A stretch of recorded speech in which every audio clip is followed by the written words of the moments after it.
महिलाओं के लिए यहाँ पर कुछ संदेश है, कुछ बातें हैं जो हमें समझना बहुत बहुत ज़रूरी है।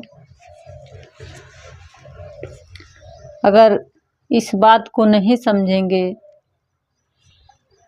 तो नर्क का दरवाज़ा तो खुला ही है हमारे लिए।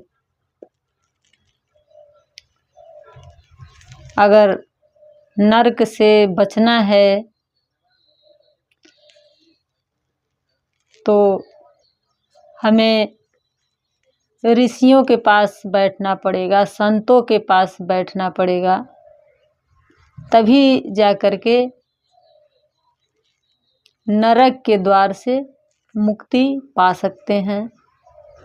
उसके अलावा कोई तरीका नहीं है बचाने का, बचने का। इसके लिए साहब जी कहते हैं कि राम बुलावा भेजिया दिया कबीरा रोए, जो सुख साधु संत में सो बैकुंठ न होए। लेकिन ये बातें उनको समझ में आएगा जो इस संसार रूपी खिलौना से खेल करके उब चुके होंगे, समझ चुके होंगे। वही संतों के पास जा सकते हैं, बैठ सकते हैं। और नहीं जिनके लिए ये संसार ही महत्वपूर्ण है, उनके लिए ये बातें समझ में नहीं आएगा, ये उनके भीतर प्रवेश नहीं करेगा। तो सबसे ज़्यादा इसमें महिला फंसी हुई हैं। इस संसार के परंपरा के नाम पर, धर्म के नाम पर जो बंधन है, उस बंधन को हम खुद ही चुन लिए हैं, खुद ही बंधन स्वीकार कर लिए हैं। क्योंकि हम अज्ञान हैं, अज्ञान के नाते हमें लगता है कि ये सब धर्म है, पर ये धर्म के नाम पर सिर्फ और सिर्फ बंधन मात्र है। ये बातें सिर्फ महापुरुष जो ज्ञानी लोग आए हैं इस दुनिया में, वही लोग बता सकते हैं। जैसे हमें लगता है कि इसी संसार में प्रेम है, तो यहाँ पे प्रेम नहीं है, यहाँ स्वार्थ है। और ये बातें हमें तब पता चलेगा जब स्वार्थ को हटाकर देखेंगे कि प्रेम कितना है, तब समझ पाएंगे कि यहाँ पे प्रेम नहीं है। और प्रेम के बिना हम जी नहीं सकते। हम इंसान ऐसे हैं कि हम प्रेम के बिना नहीं जी सकते। तो प्रेम और करुणा ये सब इतनी छोटी बातें नहीं है, ये बहुत बड़ी बात है। इस बात को, इस प्रेम को समझाने के लिए किसी जीसस को जान देनी पड़ती है। महात्मा बुद्ध और महावीर को अपना जीवन लगाना पड़ता है। राम और कृष्ण को अवतरित होना पड़ता है। कितने ऋषियों को ग्रंथ लिखने पड़ते हैं, तब जा कर के इस संसार में, इस समाज में लोगों को थोड़ी थोड़ी प्रेम की बातें समझ में आती है। ये बहुत ऊंची बात है। और इसी प्रेम को जो समझ जाता है उसी का नाम आनंद है।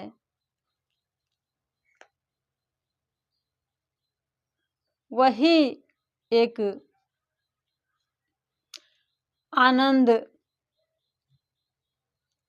आनंद भरा जीवन जी सकता है। ये आनंद तब प्राप्त होगा जब आप सांस रहते हुए मर जाएंगे, तब जाकर के अपना जो स्वरूप है उसका दर्शन कर सकते हैं। वही दर्शन, वही प्रसाद है, दूसरा कोई प्रसाद नहीं है। जब हम वास्तविक प्रसाद नहीं पाते हैं अपने जीवन में, तो जब से जन्म लेते हैं तब से और बुढ़ापे के अंत तक प्रसाद खाते ही रह जाते हैं और प्रसाद का हमें स्वाद नहीं मिलता है। हमें समझ में ही नहीं आता है कि प्रसाद किसे कहते हैं। तो एक ही प्रसाद है कि अपने आप को जान लें, अपने आप को समझ लें। तो यही बात जानना है कि समझना है कि सांस रहते हुए मृत्यु हो जाती है, मैं यानी अहंकार मिट जाता है, तो वही मुक्ति है। और इस संसार में रह करके जितने भी बंधन हम अपने जीवन में अपनाए रहते हैं, जब हमें अपने निज स्वरूप का दर्शन हो जाता है, तब यही जितने सारे बंधन होते हैं, यही बंधन फिर हमारा साधन बन जाती है मुक्ति तक ले जाने का। तो इसके लिए हमें बाहर नहीं भटकना है, हमें अपने अंदर जाना है। इस पर ओशो कह रहे हैं,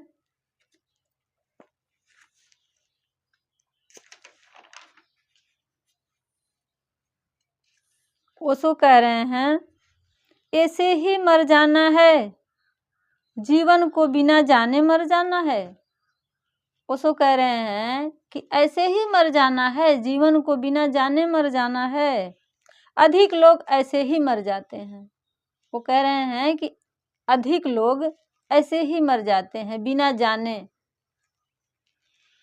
जीते ही नहीं और मर जाते हैं। कह रहे हैं जीते ही नहीं और मर जाते हैं। कहने का अर्थ ये है कि जिसने भी खुद को नहीं जाना, जिसने खुद को नहीं जाना, वो संसार को नहीं जाना, वो कुछ भी नहीं जाना। अगर उसे लगता है कि वो सब कुछ जान रहा है, ये उसका भ्रम है। जिसने खुद को नहीं जाना वो कुछ भी नहीं जाना, और बिना जाने जो मर जाता है। तो कह रहे हैं कि ज्यादातर लोग ऐसे ही मर जाते हैं, बिना जाने मर जाते हैं।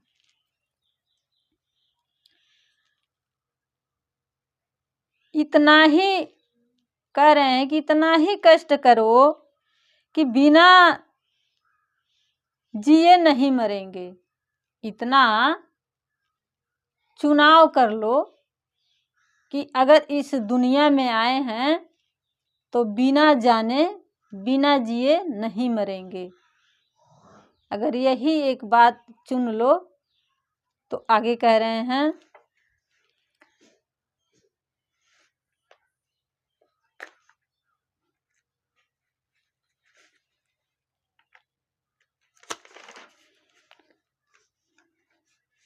बिना जिए विदा नहीं होंगे। यही निश्चित कर लो। आश्चर्य की बात यह है कि जीवन को जो जान लेता है उसकी फिर कोई मृत्यु नहीं होती। कह रहे हैं कि जो जीवन को जान लेता है उसकी फिर कोई मृत्यु नहीं होती। जीवन को जान लिया तो प्रभु को जान लिया। वो वास्तव को शाश्वत को जान लिया तो सत्य को जान लिया। सत्य कहो, शाश्वत कहो, प्रभु कहो, निर्माण कहो, बुद्धत्व कहो, ये सब एक ही घटना के अलग अलग नाम हैं। इन नामों में मत उलझ जाना। मेरा तो एक ही छोटा सा सूत्र है, छोटा सा संदेश है। भीतर डुबकी मारो, जितनी गहरे जा सकते हो जाओ अपने में। कह रहे हैं कि जितना गहरा जा सकते हो अपने में जाओ। तो ये ओशो की विचार है। जितने ऋषि लोग आए हैं सब अपना अपना विचार हमारे लिए तोहफा में छोड़ कर गए हैं। तो हम जो खोजेंगे वो मिलेगा। सब कुछ इस संसार में हमारे लिए उपलब्ध है, बस हमें तलाशने की देर है।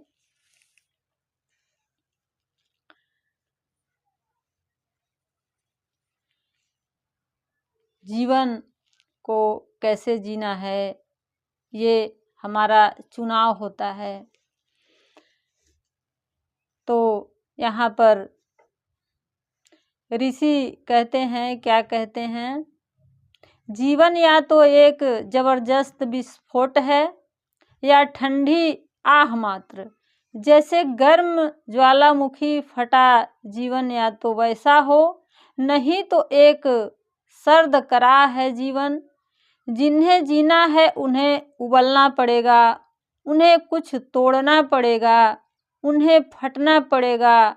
उसमें आवाज़ होती है, उसमें विध्वंस होता है।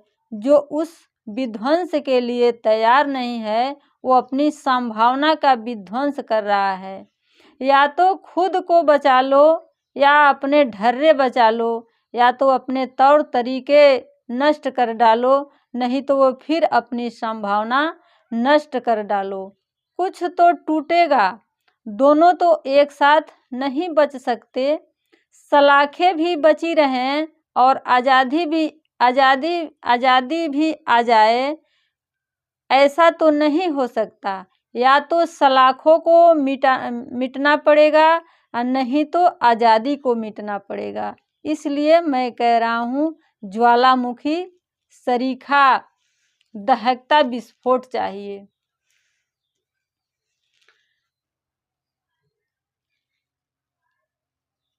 तो कह रहे हैं कि या तो अपने ढर्रे बचा लो, अपने आप को बचा लो। अपने आप मतलब यही ढर्रा होता है जो समाज से हमें मिला हुआ है। जैसे जाति पाति का भेद, जैसे स्त्री पुरुष का भेद। तो ये सब जब बचा रहेगा तो मैं भाव भी बचा रहेगा। और जब तक मैं भाव रहेगा तब तक हम अपने वास्तविकता का दर्शन नहीं कर सकते हैं, नहीं पा सकते हैं। तो यही सारे बातें हमें बताया जा रहा है। कुछ लोग कहते हैं कि स्त्री नर्क का द्वार है। कुछ लोग कहते हैं कि स्त्री नर्क का द्वार है। इस पर ऋषि क्या कहते हैं? धारणा जो भोगी होती है, साधारण जो भोगी होता है, उसके भोग में कम से कम थोड़ी तो ईमानदारी होती है, लेकिन जो धार्मिक भोगी होता है वह गजब भोगी होता है। वह त्याग बता बता के भोग करता है। स्त्री नर्क का द्वार है और हमारे औलादे 4 हैं, तो ये कौन से द्वार से आई? तुम क्या करने गए थे नर्क में? और जहाँ स्त्री को नर्क का द्वार नहीं माना जाता, वहाँ नहीं होती औलादे 4। वहाँ भोग करना है तो वहाँ बात सीधी रहेगी। हाँ भाई, भोग तो ठीक। जहाँ पे ये धार्मिकता नहीं है, वहाँ पर अगर भोग भी करना है तो बात सीधी है कि हाँ भाई, भोग करना है, वो बात ठीक है।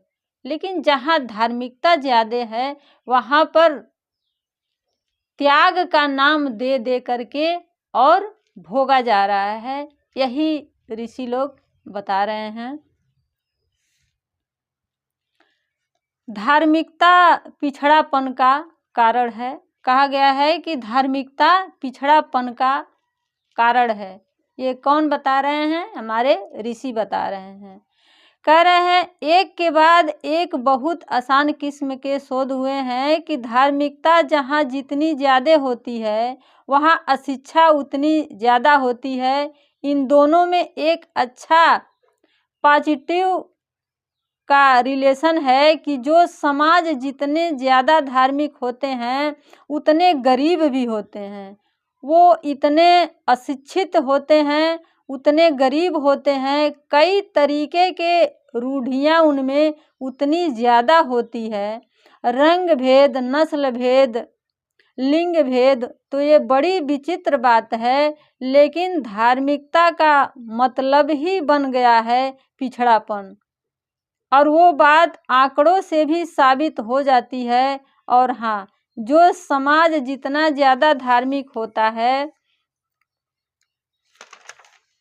वहाँ जन्म दर उतनी ज़्यादा होती है। ये गजब बात है। धार्मिकता के साथ ये सब भी आता है।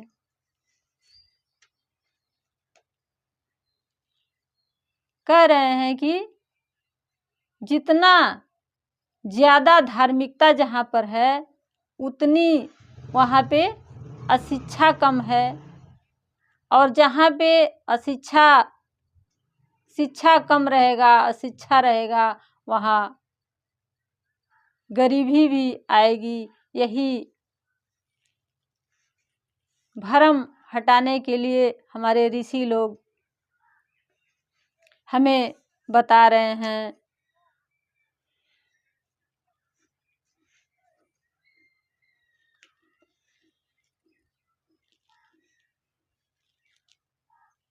साहब जी भी हमारे रोते थे। कहते हैं कि रात बिताए सोई के, दिन बिताए खाए, और जीवन अनमोल है, हीरा जन्म अनमोल है, कौड़ी बदले जाए।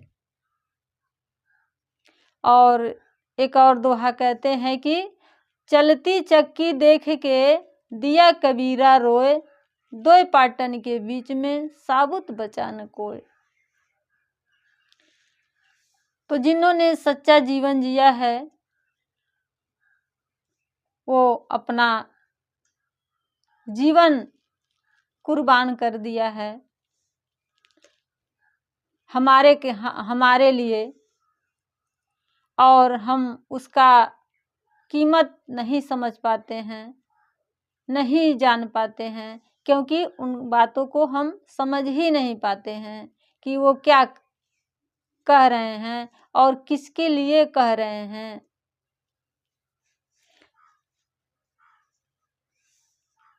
तो यहाँ पर ऋषि कह रहे हैं,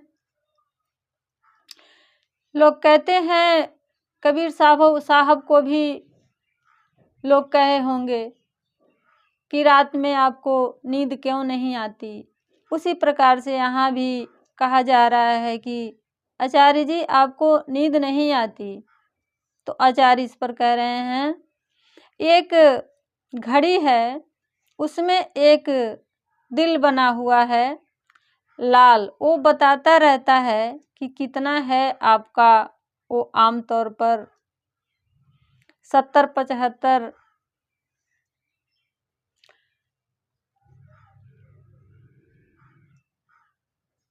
70-75% वो दिल हार्ड जो होता है वो धड़कता है। तो कितना चाहिए? 3-4 बजे सत्र ख़त्म होता है, सुबह 9-10 बजे भी मेरा 90% 95% हार्ड का तापमान रहता है। वो मेरे लिए सेलिब्रेशन के घंटे होते हैं। तो नींद कैसे आ जाएगी? कोई बहुत ठंडा मरा हुआ बुझा हुआ आदमी होगा, सत्र के पास सो सकता है। वो सत्र में आग लग जाती है मुझ में, वो मेरे प्रज्वलन का समय होता है, मैं कैसे सो जाऊं? कह रहे हैं आचार्य जी कि वो मेरे प्रज्वलन का समय होता है, मैं कैसे सो जाऊं? उसके बाद मेरा पूरा शरीर तप रहा होता है, मुझे कैसे नींद आ जाएगी? मुझे इसलिए नींद नहीं आती। और तुम लोग सोच रहे हो, कोई सोच रहा है इनको मच्छर आ गया। मच्छर मने क्या? मच्छर क्या किया? कोई लगा हुआ है, जा कर के टेस्टिंग कराओ, 100 तरह के टेस्ट कराओ, तो उसमें कुछ न कुछ चीज़ें खराब आ ही जाएंगी। वो आ जाती हैं, तुम्हें लगता है उन चीज़ों के खराब होने से नींद नहीं आ रही है। कह रहे हैं कि तुम्हें लगता है कि उन चीज़ों को खराब होने से नींद नहीं आ रही है। बात वो नहीं है कि बात है कि है ही नहीं, बात इश्क की है। कह रहे हैं बात वो है ही नहीं, बात इश्क की है। कोई तरीका नहीं है इश्क के बाद सो जाने का। लाश थोड़े ही हूँ, कैसे सो जाऊँ? कैसे सो जाऊँ? अनहद बाजती है, वो ऐसा बाजता है कि सोकर दिखाओ। 10 वाट का स्पीकर लगे हों, ऐसा बजता है। इसके बाद कोई सो सकता है? कोई तरीका ही नहीं है सोने का। इसके बाद तो मुझे नाचना होता है। तकलीफ़ें ये कि ये सब मुर्दा लोग साथ रहते हैं, ये मौका ढूंढते रहते हैं। जैसे सत्र पूरा हुआ नहीं कि यहीं से कूद मारते हैं, सीधे बिस्तर पर जाकर गिरते हैं। वो उत्सव है हमारा, वो त्योहार है हमारा। दिक्कत इनकी ये है कि वो त्योहार महीने में 25 दिन रहती है। इनमें क्षमता ही नहीं एपिटाइट की नहीं कि ये उतनी खुशी बर्दाश्त कर पाएँ। सारी समस्या ये है कि तुम्हारे पास आनंद के लिए पचाने की शक्ति नहीं है। आनंद तुम्हें पच ही नहीं रहा। ये जगह, ये संस्था हमारी, ये उनके लिए है जो छोटी मोटी खुशी से राजी न होते हों। उनके पास एपिटाइट हो हायर प्लेजर की, और उसी को आनंद बोलते हैं। वो तुम्हारे पास है ही नहीं। ये मुर्दा बुझे हुए लोग हैं। ये अपने आप को जवान बोलते हैं। मैं इनके दोगुनी उम्र का हूँ। मैं कहता हूँ अब सत्र ख़त्म हुआ है, मुझे फेस्टिव चाहिए। यहाँ चारों तरफ सुनसान तो कम, शमशान ज़्यादा लगता है। मेरे कमरे के ठीक सामने वाले कमरे में एक आश्रम चलता है। मुझे सत्र के बाद पार्टी चाहिए भाई। मुझे एक एग्जेंशियल सेलिब्रेशन चाहिए। उसकी वजह जब दिल इतनी जोर से धड़क रहा हो तो नींद कहाँ से आएगी। और सत्य अगर दिल को नहीं धड़काएगा तो दिल फिर प्रेम कैसे कर पाएगा। सच के सामने अगर आपका दिल नहीं धड़कता तो बताओ फिर प्यार किससे करते हो। कह रहे हैं कि सच के सामने अगर आपका दिल नहीं धड़कता है तो फिर बताओ आप प्रेम किससे करते हो। तो ये हालत हमारे ऋषियों का रहा है, पहले भी रहा है, आज भी है। पहले भी हम उतने ही मूर्ख थे, उससे कुछ अब ज़्यादा ही मूर्ख हुए जा रहे हैं। क्योंकि महिलाओं के लिए पहले ब्यूटी पार्लर नहीं था, अब ब्यूटी पार्लर आ गया है।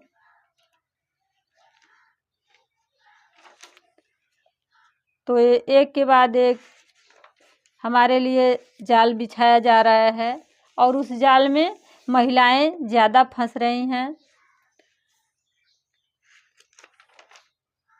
तो ऋषि महिलाओं पर क्या कह रहे हैं? कह रहे हैं कि 90% ब्यूटी प्रोडक्ट का कॉस्मेटिक महिलाओं के लिए होते हैं।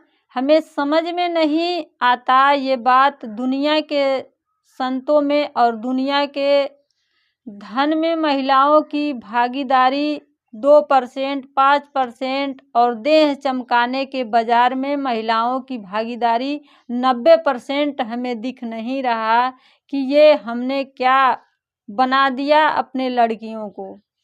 बहुत गंदा शब्द होता है इस काम के लिए। आपके पास कुछ नहीं है पर 90% ब्यूटी प्रोडक्ट आपके लिए है।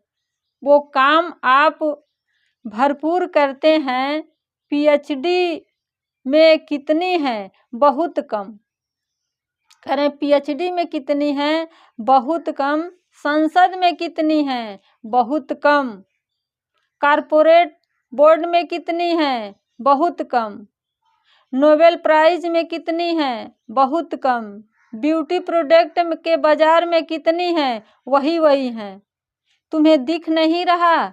ये क्या हो रहा है? ये कौन सा व्यवसाय है और ये हमने तैयार करा है? इस व्यक्ति को, इस मनुष्य को स्वयं ही अपना गरिमा वापस छीननी पड़ेगी, विक्लेम करनी पड़ेगी। पुरुष नहीं आकर देने वाला, पुरुष नहीं देगा।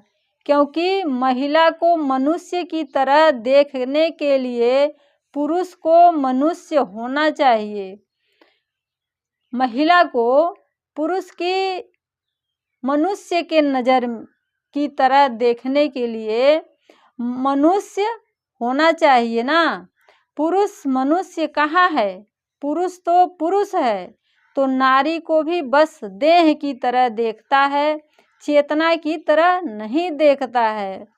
और नारी इंतजार नहीं कर सकती कि पुरुष चैतन्य होगा तो हमारी गरिमा प्रदान करेगा। होगा चैतन्य या नहीं होगा क्या पता। आप अपनी जिंदगी देखिए ना। कह रहे हैं कि पुरुष महिला को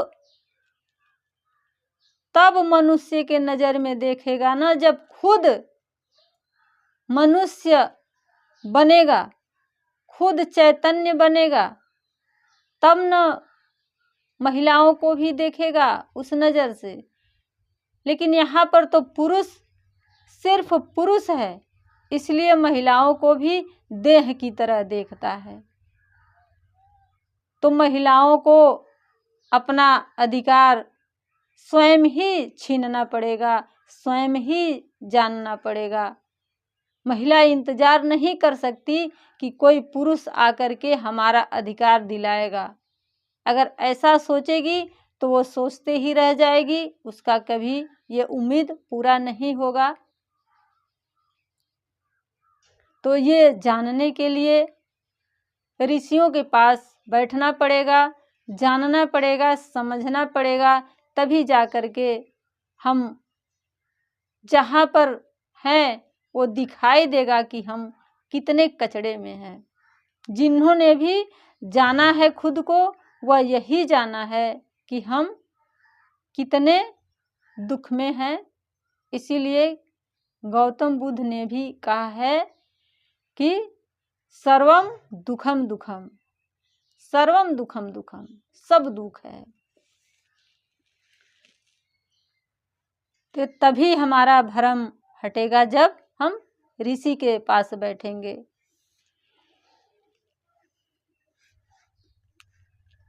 रमण महर्षि ईश्वर के बारे में क्या कह रहे हैं? कह रहे हैं, रमण महर्षि कहते हैं कि जिस प्रकार बादलों के छट जाने पर सूरज अपने पूरे तेज के साथ प्रकाशित होता है, ठीक उसी तरह जब ज्ञान द्वारा आपका अहंकार नष्ट हो जाता है, तब आप अपने सच्चे रूप के दर्शन कर पाते हैं। ईश्वर कहीं किसी दूसरे लोक में नहीं है, बल्कि वो तो अभी और यही हैं।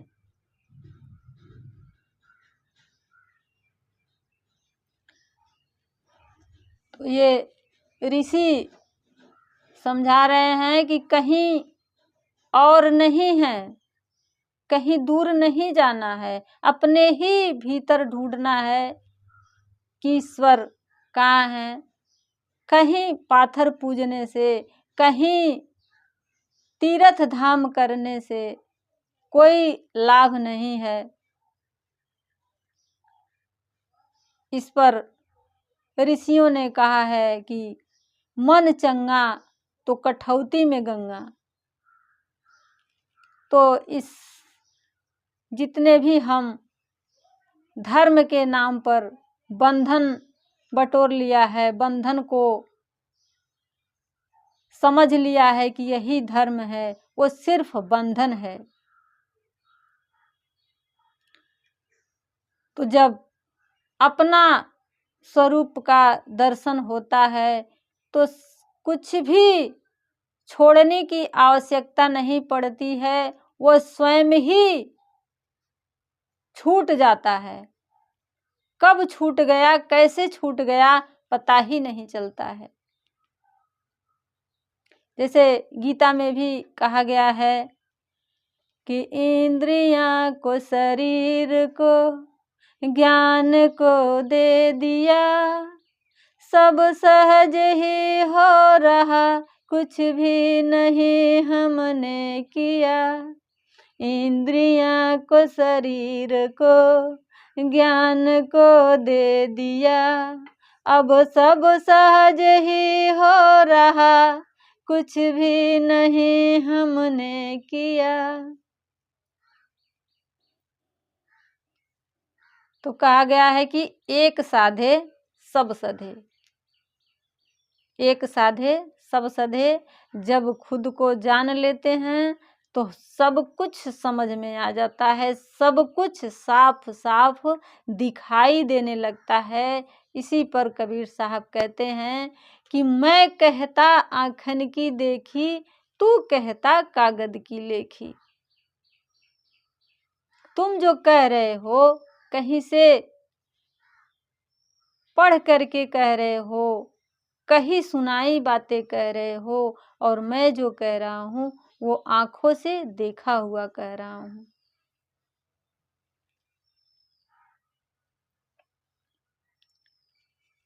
तो कुछ मुट्ठी भर लोग हैं हमारे जो असली प्रेम का मतलब सिखाए हैं, असली चीज बताए हैं, असली मार्गदर्शन दिए हैं।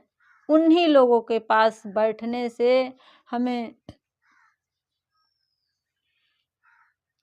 इस संसार रूपी भवसागर से पार जा सकते हैं। हम भी वो आनंद के भागीदारी हो सकते हैं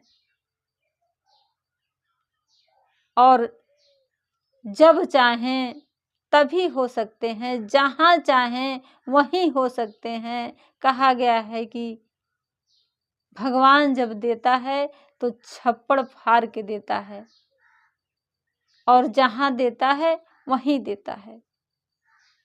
तो ये सारे कमी हमारे अंदर है, हमारे भीतर है। अपने मन को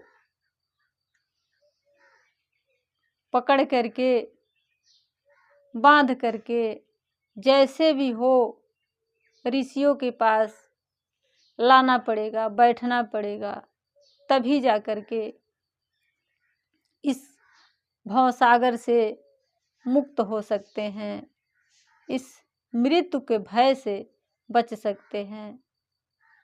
जैसे छोटा बच्चा होता है, वो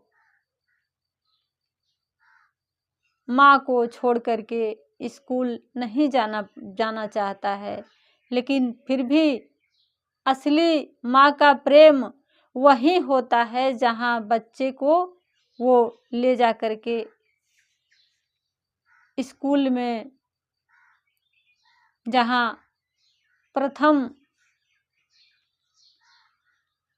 गुरु होते हैं। प्रथम गुरु तो माता पिता को ही कहा गया है, लेकिन जहाँ स्कूल में टीचर होते हैं जो पहली कक्षा से पढ़ाना स्टार्ट करते हैं, उनके तक ले जाकर उनके शरण में बैठा देना ही माँ का प्रेम है और वही धर्म है।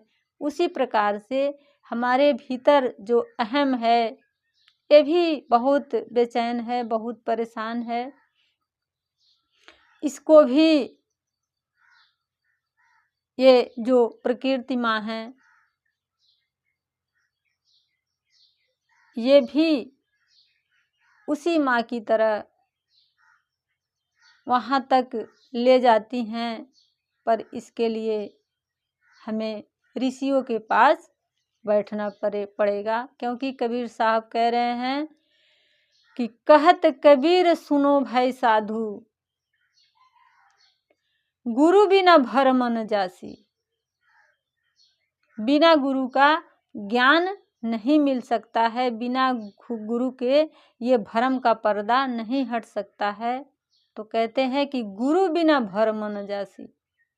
तो जब तक ऋषि के पास नहीं बैठेंगे, गुरु के पास नहीं बैठेंगे, तब तक हमारा भरम नहीं हटेगा, हमें दिखाई नहीं देगा कि सच क्या है, गलत क्या है। क्योंकि सत्य तथ्य नहीं है, लेकिन सत्य तथ्य का द्वार है।